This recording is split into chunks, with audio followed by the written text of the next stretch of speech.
जी अस्सलाम वालेकुम नादरीन, मैं हूं आपका मेज़बान फ़िदा फ़ारूकी और आप देख रहे हैं रियल पाकिस्तान। आज हम एक कफ़ालत घर में मौजूद हैं और एक अजीम कपल मेरे साथ है इस वक्त।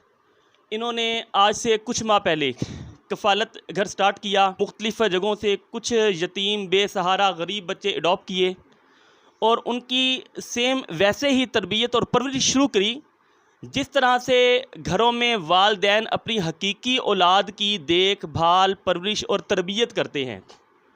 हर हवाले से, वो एजुकेशन के हवाले से हो, वो उनकी अखलाकियात के हवाले से हो, वो उनके रहन सहन के हवाले से हो, वो उनके कपड़े शूज़ अखराजात जैसे जो जो बच्चों की रिक्वायरमेंट होती हैं, सेम इन्होंने वैसे ही उन बच्चों की कफ़ालत की ज़िम्मेदारी ली। और बड़ी खुशी हुई इस कपल से मिलके कि माशाल्लाह बड़ा अजीम काम।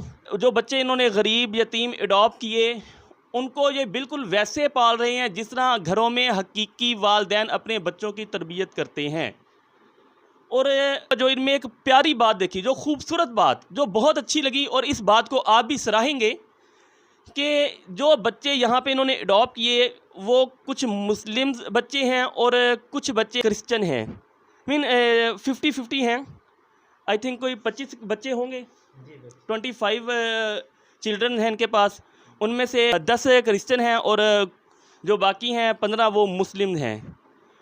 और बड़ी खुशी हुई ये बात देख के, ये जान के कि एक ही घर में मुस्लिम और क्रिश्चियन बच्चों की परवरिश कर रहे हैं, तरबियत कर रहे हैं और फिर उनकी एजुकेशन का ख्याल भी उसी तरह से रखा जा रहा है कि जो मुस्लिम बच्चे हैं उनको कुरान पाक की तालीम के लिए एक कारी साहब हायर किए हुए हैं, उनको मौलवी साहब पढ़ाने आते हैं।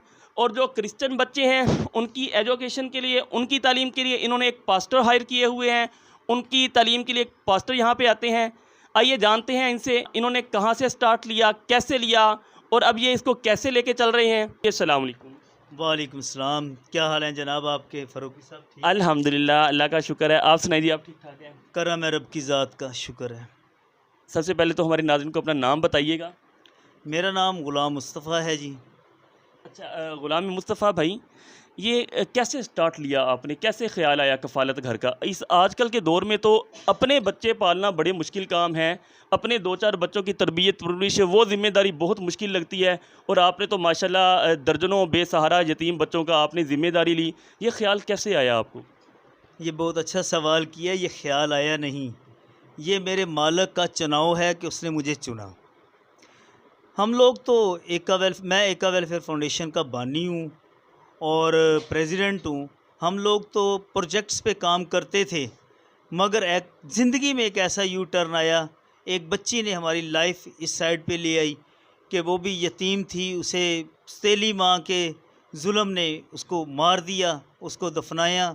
उसके बाद मेरे वाला साहब ने मुझे कहा कि बेटा अब आपको इस तरफ चलना है। मेरे बाप ने मुझे गाइडलाइन दी है और मैं आज कफ़ालत घर बना के बैठा हूँ। आपने ये जो बच्चे हायर किए हैं, ये जो बच्चे आपने अडॉप्ट किए, ये आपने कैसे किए? कहाँ से आप, ज़ाहिर है इसके लिए आप कहीं अपने घरों में गए या अपने रिलेटिव्स में बात की, आपके पास ये बच्चे कैसे आए? मैं तकरीबन कोई 25 साल से एनजीओस फील्ड में हूँ, काम कर रहा हूँ और अल्लाह ताला ने, ये उसकी ज़ात का करम है कि उसने कुछ नाम बख्शा है। तो जब लोगों को ये पता चला तो रिलेशन कुछ इस तरह के हैं कि सबको पता है कि यार ये इंसानी हकूक़ के लिए काम करते हैं। तो कोई भी ऐसी मोहल्ले में या इधर उधर कोई भी प्रॉब्लम हो तो उठा के कॉल करते हैं कि जी आप इसके लिए कुछ कर सकते हैं। तो इस तरह जो है ना, फिर बच्चों का भी हमारे पास आए तो बच्चे हमने लिए। ये ख़्याल आपको कैसे आया कि आपने जो बच्चे अडॉप्ट किए उनमें क्रिश्चियंस बच्चे भी हैं, उनमें मुस्लिम बच्चे भी हैं, तो ये आपको ख़्याल कैसे आया कि बच्चे जो भी मिले आपने अडॉप्ट करने हैं?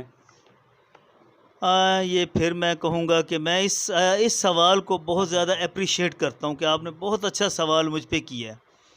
देखें जी, मैं स्टूडेंट हूँ इंटरफेथ हार्मनी का। मैंने कुरान पाक में जो सुना है, जो पढ़ा है, वो ये है कि हकूकुल्ला मैं माफ़ कर दूँगा, हकूकुल बाद नहीं माफ़ करूँगा जब तक कि वो बंदा मुआफ़ ना करे।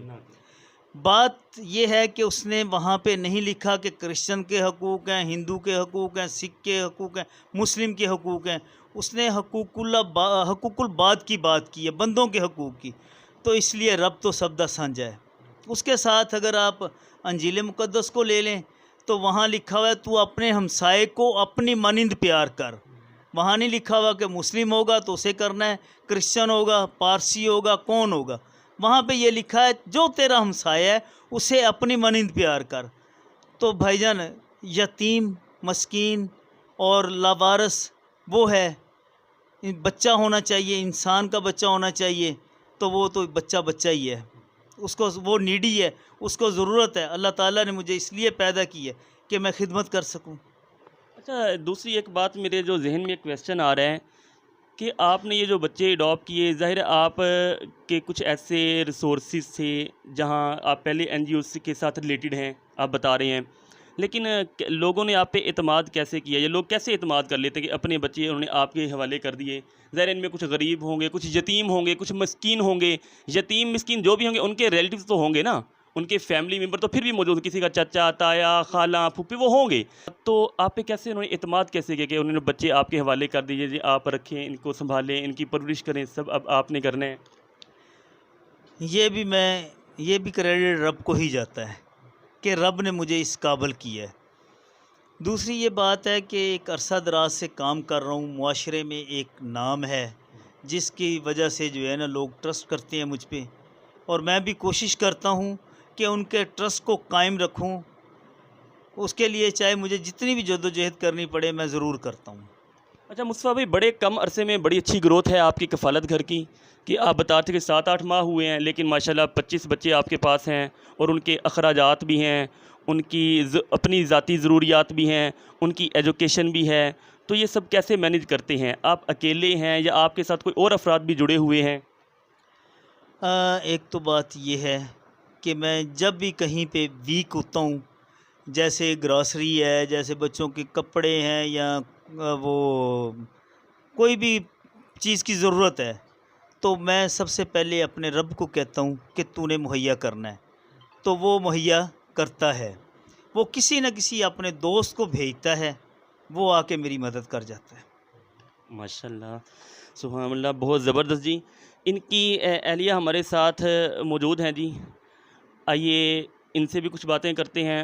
कि बताता चलूँ नाज़रीन आपको कि माशाल्लाह इनके बच्चों के जो खाना पीना है, उनकी जो हांडी रोटी है, वो सब कुछ इनकी अहलिया मैनेज करती हैं और ख़ुद अपने हाथ से बनाती हैं।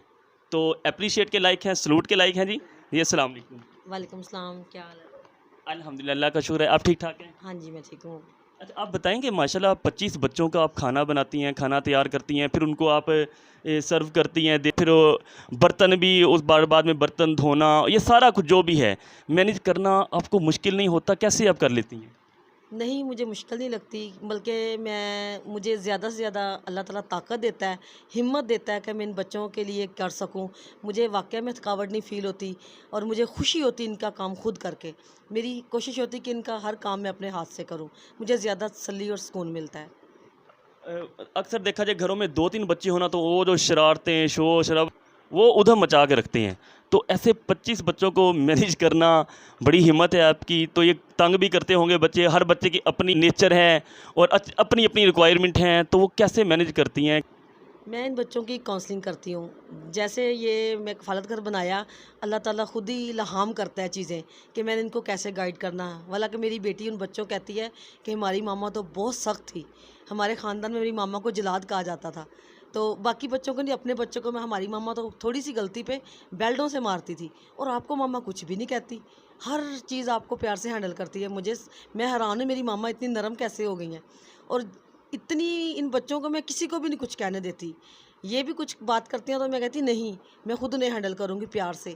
मैं उनकी काउंसलिंग करती हूँ, बच्चे की नेचर को देखती हूँ, फिर उसे उसी लिहाज से उसको समझाने की कोशिश करती हूँ। उसी की बातों में उसे ला के उसे हैंडल करती हूँ कि नहीं ऐसे नहीं बेटे, ऐसे। बच्चे आपको क्या कह के बुलाते हैं? आपको, आपके हस्बैंड को क्या कहते ये हैं? बहुत खूबसूरत बात है कि मैंने बहुत से ऑर्फनेज देखे हैं। यहाँ पे सर, मिस या आंटी, अंकल, ये बच्चे हमें मामा और पापा कहते हैं। हमने पहले दिन से, हमारे पास जो बच्चे उन्होंने हमें आंटी और अंकल कहना शुरू किया किया। हमने कहा नहीं बच्चे, हम आपके माँ और बाप हैं, क्योंकि जितना आपको जिस नाम से पुकारा जाएगा उसमें उतना ही दर्द होगा। वो अगर हमें आंटी अंकल कहेंगे तो हमें हमारे में भी उतनी की उनकी दर्द होगी। जब वो माँ कहते हैं तो मेरे अंदर से भी वो एक माँ की तड़प निकलती है, और मैं उनके लिए भी ऐसे तड़पती हूँ जैसे अपने बच्चों के लिए तड़पती हूँ। और मेरे बच्चे कहते हैं कि मामा हमारे लिए आपका प्यार कम हो गया, तो मैंने कहती हूँ कि आपकी गलत फहमी है। वो कहती हैं आप हमें पूछती उन्हीं में बिजी रहती हो। मैं कहती नहीं, ऐसे नहीं कहते, वो आपके बहन भाई हैं। माशाल्लाह सुभान अल्लाह। देखिए जी, वही बात जो मैं आपसे पहले कर रहा था कि सेम उसी तरह परवरिश कर रहे हैं जिस तरह के अपने बच्चों की, बल्कि उनके बच्चे जैसे आपने सुना ऐसे लगा कि अपने बच्चों से भी बढ़ के कर रहे हैं। और बड़ी हिम्मत है जी उनकी कि माशाल्लाह कि ऐसे गरीब, यतीम और मिस्कीन बच्चों की ये कफ़ालत कर रहे हैं। तो आपके साथ फुल कोऑपरेटिव है, कभी आपका इन बच्चों की वजह से आपस में तो कभी कोई क्लैश नहीं हुआ? नहीं, कभी भी नहीं हुआ। अहलिया आपकी फुल कोऑपरेटिव हैं, फुल आपका साथ देती हैं इसमें? बिल्कुल, मैं भी देखता हूँ, कहीं पे मैं मैनेज करता हूँ, कहीं पे वो मैनेज करती हैं। बल्कि एक खूबसूरत बात है कि मुस्फा आप देखेंगे ना किचन में कि आज जैसे आजकल रोज़े हैं, काम बहुत बर्डन ज़्यादा होता है, बर्तन ज़्यादा होते हैं, तो मुस्फा अक्सर मेरे साथ आके बर्तन धुलवाने लग जाते हैं।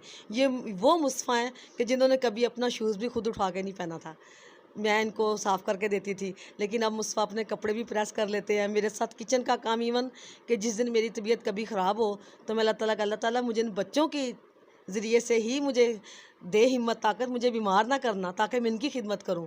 तो मुझसे खुद सुबह उठ के नाश्ता भी बना के उनको करवाते हैं। जी नाज़रीन, बहुत अच्छी बात देखा माशाल्लाह, दोनों ही आपस में फुल कोऑपरेटिव हैं। स्क्रीन पे इनका नंबर चल रहा है, आप देख सकते हैं, इनकी फाउंडेशन भी है। और इसके अलावा ये बच्चों के जिस तरह इनके अखराजात इन्होंने बताए कि मंथली 3 लाख इनका ख़र्चा आता है। और बड़ा मुश्किल है जी इस कठिन दौर में, इस वक्त जबकि पूरी दुनिया कोविड-19 से लड़ रही है और कोविड-19 का शिकार है, और मुल्कों की मईशत डूब चुकी है, लोगों के कारोबार मंदे पड़ गए हैं। इस कठिन दौर में और एक कफ़ालत घर को लेके चलना, अपने जब इस दौर में जब अपने बच्चों के अखराजात मुश्किल पड़ रहे हैं, उस दौर में ये दूसरे बच्चों की तरबियत और परवरिश और उनके अखराजात की ज़िम्मेदारी पूरी कर रहे हैं। बड़ा मुश्किल है, बहुत कठिन मरले हैं जी। और बहुत मरतबा ऐसे होता होगा, सम टाइम इनके पास से 3 लाख होता होगा, सम टाइम नहीं भी होता होगा। तो मेरी मुखय्यर हजरात से जो इस वक्त हमें देख रहे हैं, सुन रहे हैं, उनसे अपील है कि आप इनके साथ भरपूर तावन करें और इनकी फाउंडेशन को फ़ंड देना चाहें, बच्चों के लिए कुछ देना चाहें, वो नकदी के शक्ल में हो, वो राशन की शक्ल में हो, वो किसी भी शक्ल में हो। अगर ये आप बिल्डिंग का यहाँ रेंट दे रहे हैं, अगर कोई इनको अपनी बिल्डिंग देना चाहे, ठीक है, फ्री में कोई बिल्डिंग अपनी इनको देना चाहिए इन बच्चों के लिए, कफ़ालत घर के लिए, वो किसी भी शक्ल में हो, किसी भी सूरत में हो, इनका नंबर नीचे चल रहा है, आप इनके नंबर से इनसे रब्ता कर सकते हैं। इनका अकाउंट नंबर चल रहा है, इनके अकाउंट में आप करवा सकते हैं। और आपको बताता हूँ, ये इनकी बड़ी अच्छी अचीवमेंट है। ये शील्ड आप देख रहे हैं, ये पंजाब गवर्नर की तरफ से इनको दी गई है। बहुत कम उम्र में, बड़े कम अरसे में बड़ी अचीवमेंट है कि पंजाब के जो गवर्नर हैं उन्होंने भी इनको अप्रिशिएट किया है। जी नाज़रीन, अगर आपको आज की हमारी वीडियो अच्छी लगी हो, पसंद आई हो, हमारा चैनल लाइक करें, शेयर करें, सब्सक्राइब करें, हमारे साथ जुड़े रहें। और इसके अलावा अगर आपके पास भी कोई मोटिवेशनल स्टोरी मौजूद है, कोई फ़न, कोई हुनर, कोई टैलेंट या ऐसा कुछ भी मौजूद है जो आप लोगों तक पहुंचाना चाहते हैं, नीचे दिए गए व्हाट्सएप पर रब्ता करें, हम बनेंगे आपकी आवाज़। इसी के साथ ही हमें इजाज़त दीजिए, इंशाल्लाह मिलते हैं नेक्स्ट एक न्यू वीडियो के साथ। तब तक के लिए अल्लाह हाफिज़।